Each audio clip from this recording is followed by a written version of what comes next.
Number 1. Choose the right victim. Everything depends on the target of your seduction. Study your prey thoroughly and choose only those who will prove susceptible to your charms.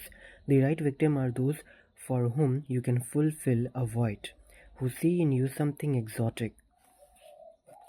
They are often isolated or at least somewhat unhappy, perhaps because of recent adverse circumstances, or can easily be made so. For the completely contented person is almost impossible to seduce. Okay. For the completely contented person is almost impossible to seduce. The perfect victim has some natural quality that attracts you. The strong emotion this the strong emotions this quality inspires will make your selective maneuvers seem more natural and dynamic.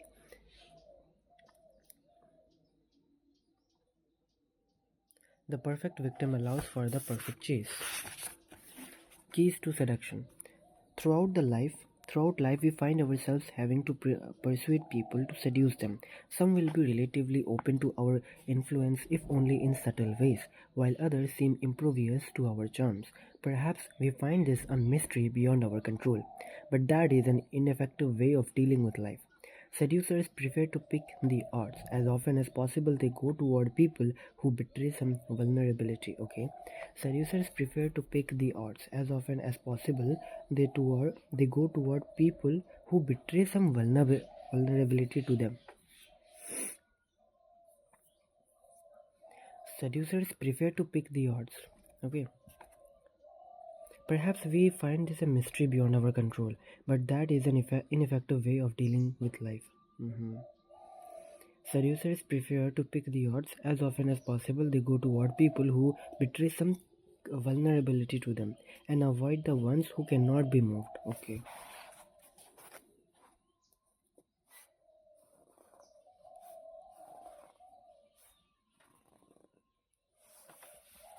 So basically, you have to find the people's weakness because everybody has some weaknesses. Maybe some of their insecurities, you know, the lack of love in their childhood, the childhood trauma, something like that. You have to find it, and you can easily find it on people's behavior, how they behave in public. So this is the main thing. Okay, to leave people who are inaccessible to you alone is a wise path. Yes, this is the main thing. To leave people who are inaccessible to you alone is a wise path. You cannot seduce everyone, obviously. On the other hand, you must actively hunt out the prey that responds the right way.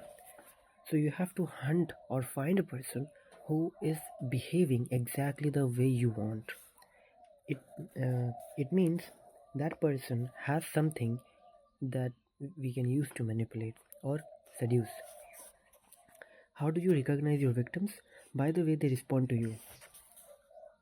The way they respond to you. How do you recognize your victims? You have to find out how they are responding to you. You should not pay so much attention to their conscious responses.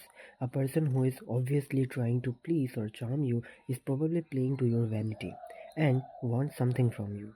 Exactly. You should not pay so much attention to their conscious responses. A person who is obviously trying to please or charm you is probably playing to your vanity and wants something from you. Instead, pay greater attention to those responses outside conscious control, like a blush, an involuntary mirroring of some gestures of yours, an unusual shyness, even perhaps a flash of anger or resentment. All of these show that you are having an effect on a person who is open to your influence. Okay. Mm,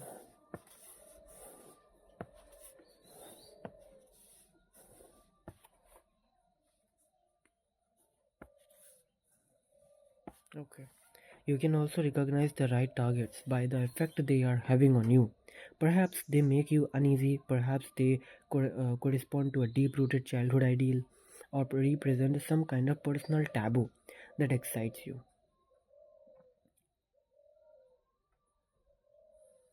By the effect they are having on you. Perhaps they make you uneasy, perhaps they correspond to a deep rooted childhood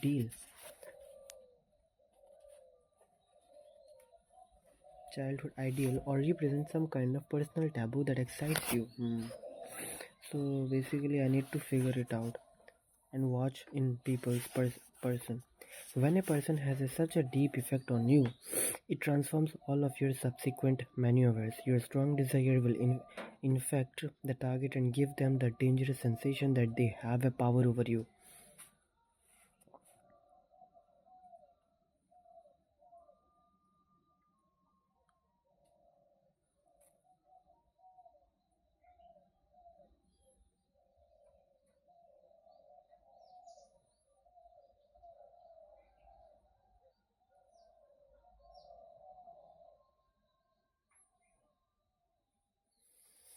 Your strong desire will infect the target and give them the dangerous sensation that they have a power over you. Okay, that they have a power over you.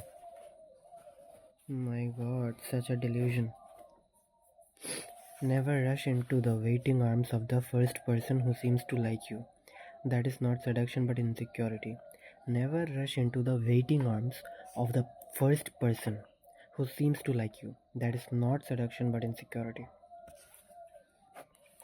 The need that draws you will make for a low level attachment, and interest on both sides will sag. Look at the types you have not considered before. That is where you will find challenge and adventure. Look at the types you have not considered before. That is where you will find challenge and adventure. Guys, in this book, in these lines, there are some words that I don't know the meaning. To understand that, I think I need to watch some YouTube videos so that it can help me. But to watch these videos, my data pack has been over. Or you can say my monthly data pack has been exhausted. So yeah, I can't.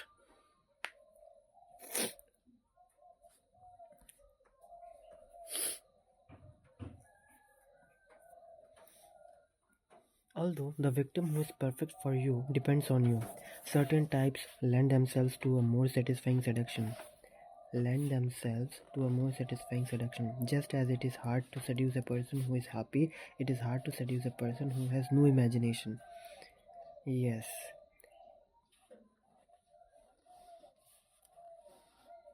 People who are outwardly distant or shy are often better targets than extroverts. Okay. So we need to target people. Those who are distant or shy are often better targets than extroverts. They are dying to be drawn out. People with a lot of time on their hands are extremely susceptible to seduction. They have mental space for you to fill. On the other hand, you should generally avoid people who are preoccupied with business or work. Seduction demands attention. So basically, those people who are preoccupied with their businesses or work, so just leave them generally. Seduction demands attention. And busy people have too little space in their minds for you to occupy. Your perfect victims are often people who think you have something they don't. Your perfect victims are though often people who think you have something they don't, and who will be enchanted to have it provided for them. Such victims may have a uh, temperament quite the opposite of yours, and this difference will create an exciting tension. Remember, the perfect victim is the person who steers you in a way that cannot be explained in words. Be more creative in choosing your prey, and you will be rewarded with a more exciting seduction.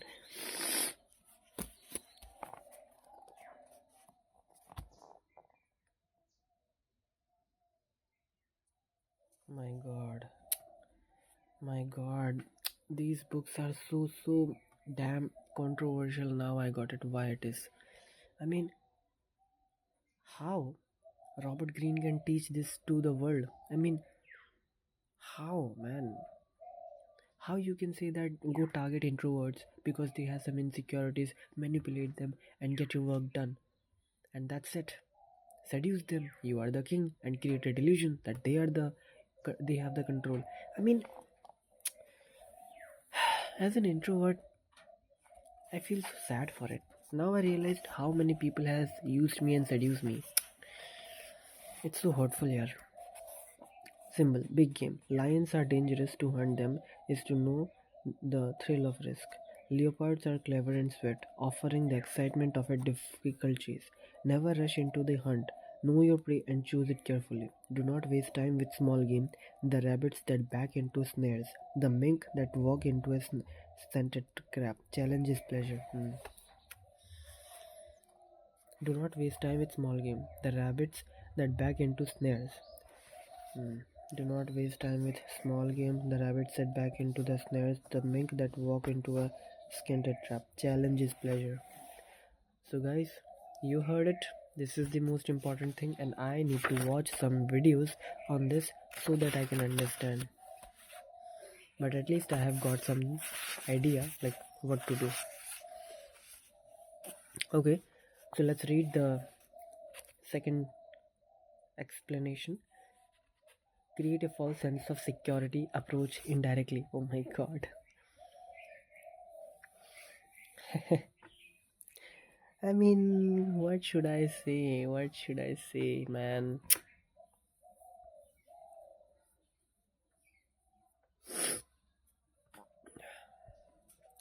If you are too direct early on, you are risk stirring up a resistance that will never be lowered.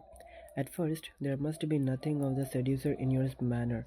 The seduction should begin at an angle, indirectly, so that the target only gradually becomes aware of you. Haunt the periphery of your target's life. Approach through a third party or seem to be cultivate a relatively neutral relationship, moving gradually from friend to lover. Arrange an occasional chance encounter as if you and your target were destined to become acquainted.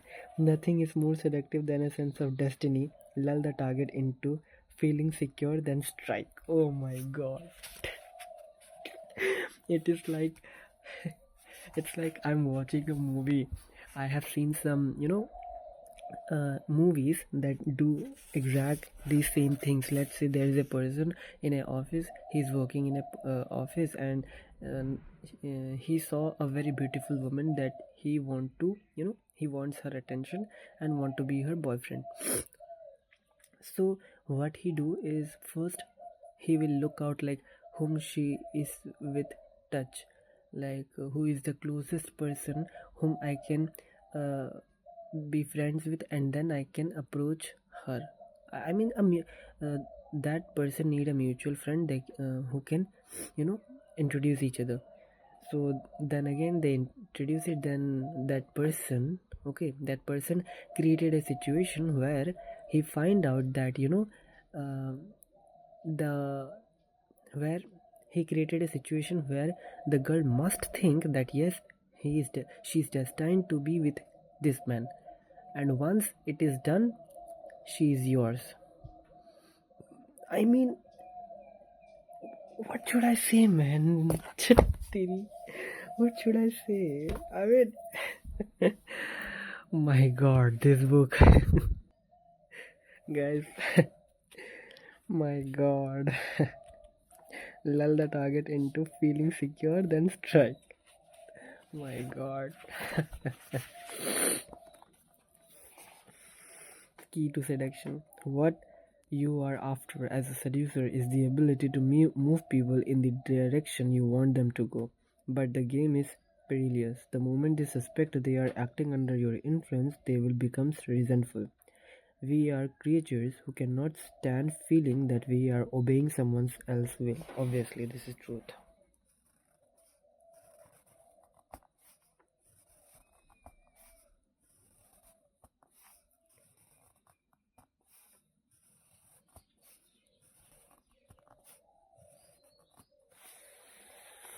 Should your targets catch on, sooner or later they will turn against you. But what if you can make them do what you want them to without their realizing it?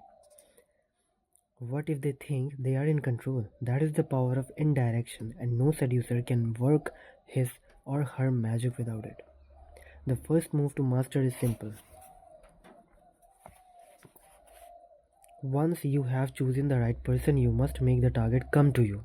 If, in the opening stages, you can make your targets think that they are the ones making the first approach, you have won the game. There will be no resentment, no perverse counter reaction, no paranoia. Okay, so first is you must You must make the target come to you.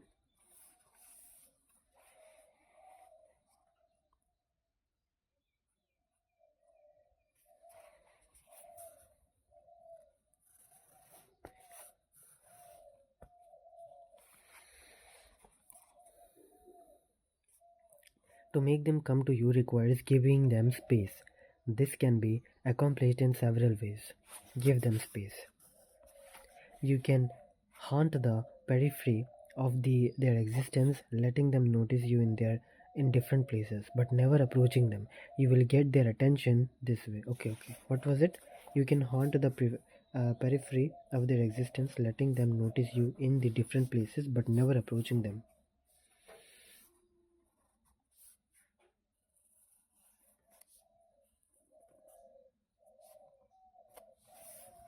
You will get their attention this way, and if they want to bridge the gap, they will have to come to you. Mhm. You can play cat and mouse with them, first seeming interested, then stepping back,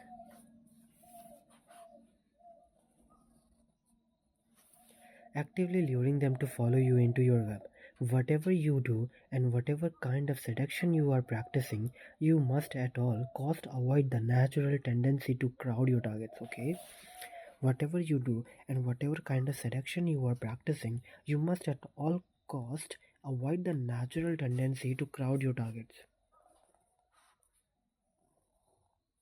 Do not make the mistake of thinking they will lose interest unless you apply pressure, or that they will enjoy a flood of attention. Too much attention early on will actually just suggest insecurity and raise doubts as your motives.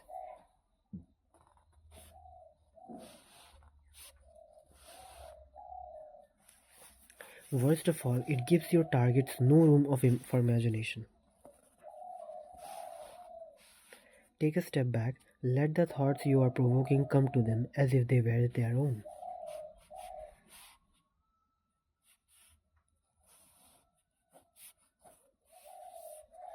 In the initial stages of a seduction, you must find ways to calm any sense of mistrust that the other person may experience. A sense of danger and fear can heighten the seduction later on, but if you stir such emotions in the first stages, you will more likely scare the target away.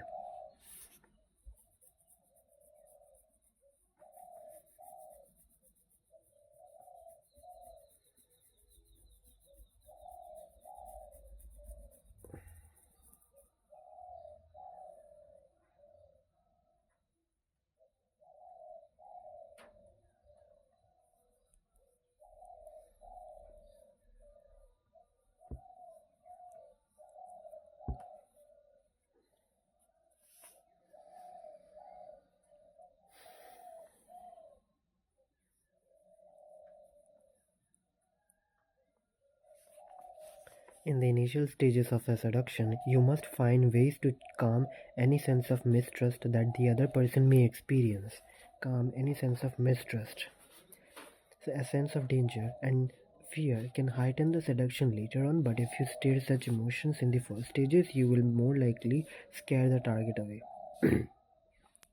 Often, the best way to seem harmless and to give yourself room to maneuver is to establish a friendship.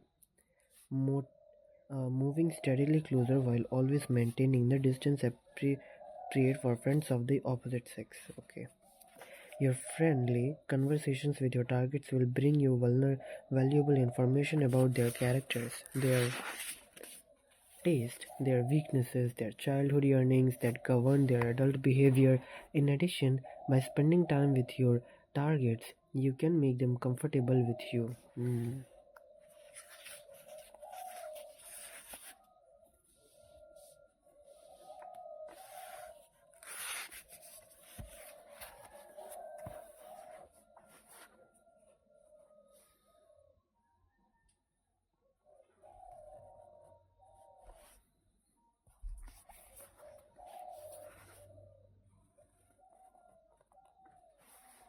In addition, by spending time with your targets, you can make them comfortable with you, believing you are interested only in their thoughts. Wow.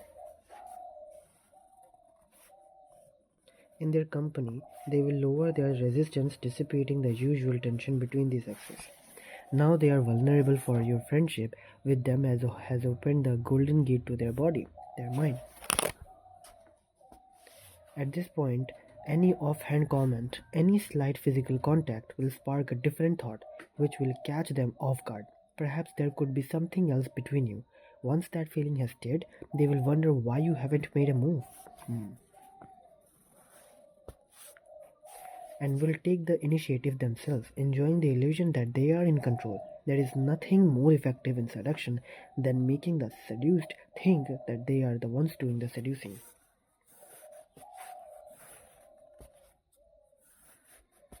This book is so damn. What can I say, man?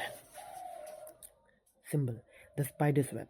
The spider finds an innocuous corner in which to spin its web.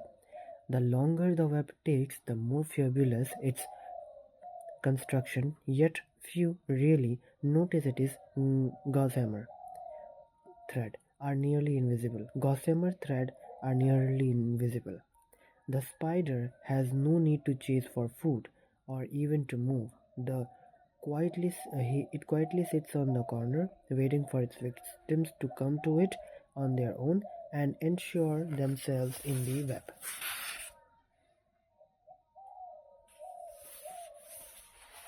Yeah, so I do really enjoying by reading these two things. Okay, second is create a false sense of security approach indirectly, and the first one is choose the right victim. So while choosing the right victim is the main thing, but I really enjoyed the chapter 2, I mean the second technique. So yeah, this is it from myself, and if you want to listen more like this, then please hit subscribe button. We are very close to, I don't know, maybe 150. Yeah, let's see. So this is it from the Art of Seduction by Robert Greene. See you in the next video. Bye bye.